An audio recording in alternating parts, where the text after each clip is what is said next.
So I was my father's activist child.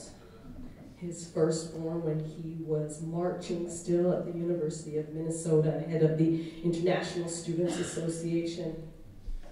I thought I was going to change things. I got to my 20s after being young and idealistic, and still young, obviously in your 20s, and was so in despair of the way things are that I felt that my choice was to help it all go down faster.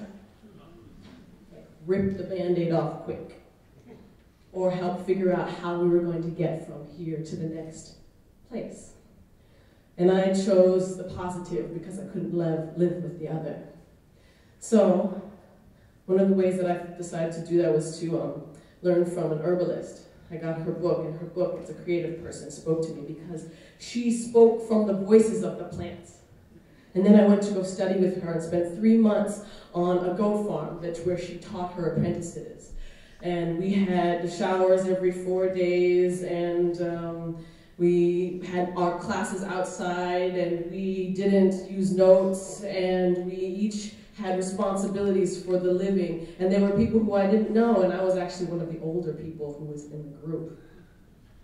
Before that, when I would walk through the streets of the Twin Cities, I would look down, and my father was a gardener, so I knew about things, and I would see weeds, and I would see green, just sort of green.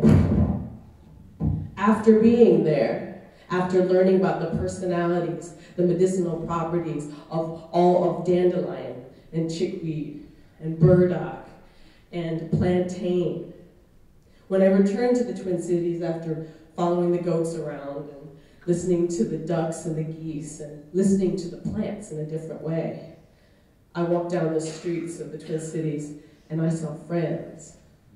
And I saw things that would be useful for our own healing, not coming from the outside, but what was just bubbling up common, not the most precious single thing from the top of the most pure mountain in Timbuktu, but something that was right here, right at my feet, a different way of looking.